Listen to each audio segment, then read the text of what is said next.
Nous allons voir ensemble le schéma des flux de glucose dans l'organisme. Donc, tout commence au niveau des intestins. Donc, au moment de la digestion, les aliments sont transformés en nutriments.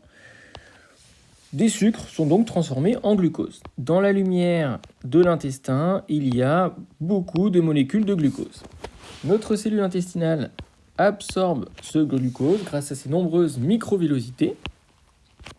Et ce glucose passe dans la circulation générale, c'est-à-dire qu'après un repas, la concentration en glucose dans le sang est très élevée.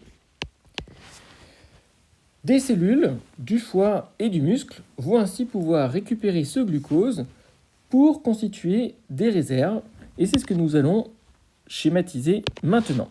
Donc, je schématise une cellule hépatique, c'est-à-dire une cellule de foie, qui est capable de prélever, grâce à des protéines de transport comme la protéine GLUT4, des molécules de glucose pour justement former un polymère de glucose qui s'appelle le glycogène, qui est une forme de stockage de glucose.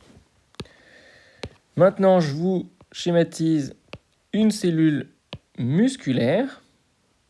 Donc cette cellule musculaire, elle est capable aussi de prélever ce glucose dans le sang pour le transformer en glycogène,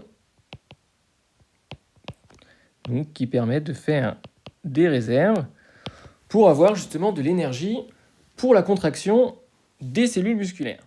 Si la concentration en glucose dans le sang descend en dessous de 1 g par litre, le foie est capable de retransformer son glycogène en glucose et de redonner du glucose au sang, de sorte à faire remonter cette glycémie autour de la valeur de 1 g par litre. On distingue ainsi dans notre corps deux types d'organes, donc des organes sources, l'intestin et le foie, et des organes consommateurs, dont les muscles, et d'autres organes,